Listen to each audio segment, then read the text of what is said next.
বাণিজ্যিক গ্যাসে আকাল, যার কারণে মিড ডে মিলের মেনু পর্যন্ত বদল করা হয়েছে। স্কুল থেকে হাসপাতাল, রেস্তোরাঁতেও এলপিজি আকাল, এবং যার জেরে কিন্তু সমস্যা তৈরি হয়েছে। একদিকে দেখা যাচ্ছে স্কুলগুলিতে মিড ডে মিলের মেনুর বদল হয়েছে, অন্যদিকে রেস্তোরাঁগুলো তারা জানাচ্ছে যে এই ধরনের এলপিজি আকাল যদি চলতে থাকে তাহলে কিন্তু তাদের ক্ষেত্রে ব্যবসা চালানো সংকট হয়ে যাবে।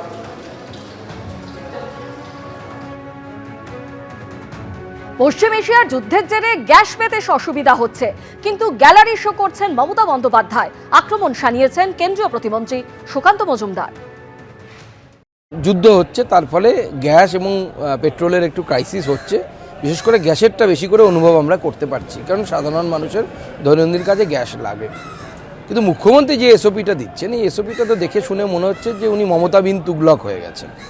তার কারণ হচ্ছে ওনার এসওপি দিয়ে কী হবে, কারণ এই এসওপির মধ্যে দিয়ে উনি, আমার তো মনে হয় ওনার কর্মীদেরকে উনি মেসেজ দিচ্ছেন যে কর্মীরা যেন গ্যাস ফ্যাস নিয়ে কালোবাজারি করতে পারে, তার এসওপি উনি চালু করছেন।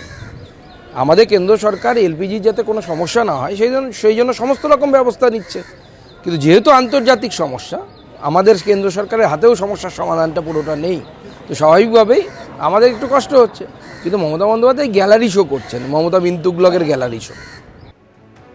একদিকে পশ্চিম এশিয়ার যুদ্ধ আর অন্যদিকে এলপিজিতে এই বেনজির সংকট, সব মিলিয়ে যে পরিস্থিতি এই মুহূর্তে তৈরি হয়েছে তারই প্রতিবাদে ইন্টালিতে প্রতিবাদ দেখাচ্ছে কংগ্রেস, এবং সেই মিছিল তারা শুরু করেছে, বিক্ষোভ মিছিল। আমাদের প্রতিনিধি সরাসরি আমাদের সঙ্গে রয়েছেন শিবাশিস মৌলিক। শিবাশিস, আমরা দেখতে পাচ্ছি মিছিল ধীরে ধীরে এগিয়ে আসছে।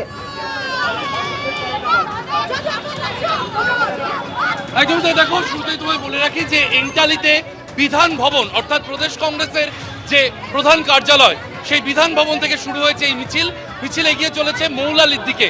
মধ্যপ্রাচ্যের যে যুদ্ধ পরিস্থিতি এবং সেই যুদ্ধের পাশাপাশি যে প্রভাব পড়েছে রান্নার গ্যাসে, তুমি দেখছো একেবারে এলপিজি সিলিন্ডারের কাট আউট নিয়ে কংগ্রেস সমর্থক বিভিন্ন মহিলা তারা আজকে রাস্তায় নেমেছেন, তারা প্রতিবাদে সরব হয়েছেন। মধ্যপ্রাচ্যের যুদ্ধ পরিস্থিতি এবং তার পাশাপাশি রান্নার গ্যাসে যে প্রভাব, তারই প্রতিবাদে কিন্তু আজকের এই মিছিল। প্রদেশ কংগ্রেসের পক্ষ থেকে বলা হচ্ছে যে কেন্দ্রীয় সরকারের ভুল বিদেশ নীতির জন্য তারা পথে নামতে বাধ্য হয়েছেন, এবং রান্নার গ্যাসের যে সংকটময় পরিস্থিতি সে বিষয়ে কিন্তু তারা সোচ্চার হয়েছেন। আমি কথা বলার চেষ্টা করব কংগ্রেস নেতৃত্বের সঙ্গে। উপস্থিত রয়েছেন আশুতোষ চট্টোপাধ্যায়, রয়েছেন সুমন রায়চৌধুরী, রয়েছেন।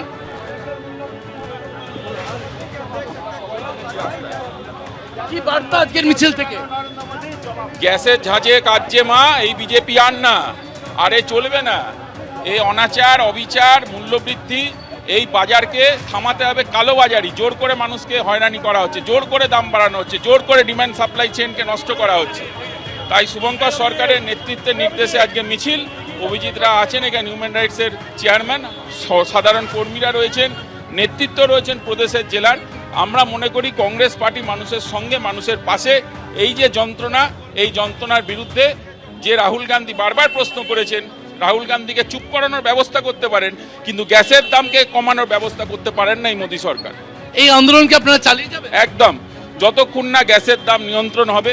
আচ্ছা, আপনারাই বলুন না, কংগ্রেস সরকার যখন চলছিল, ডক্টর মনমোহন সিং এর সরকার, তখন ক টাকায় গ্যাস খেতেন আর আজকে ক টাকায় গ্যাস খাচ্ছে? প্রশ্ন তোলা হচ্ছে প্রদেশ কংগ্রেসের পক্ষ থেকে, এবং তারা এই মধ্যপ্রাচ্যের যুদ্ধ পরিস্থিতি, সে যুদ্ধের বিরোধিতা করছেন। অন্যদিকে রান্নার গ্যাসের যে সমস্যা, সেই জ্বালানি যন্ত্রণা নিয়েও আজকে পথে নেমেছে প্রদেশ কংগ্রেস। এবিপি আনন্দ, এগিয়ে থাকে, এগিয়ে রাখে।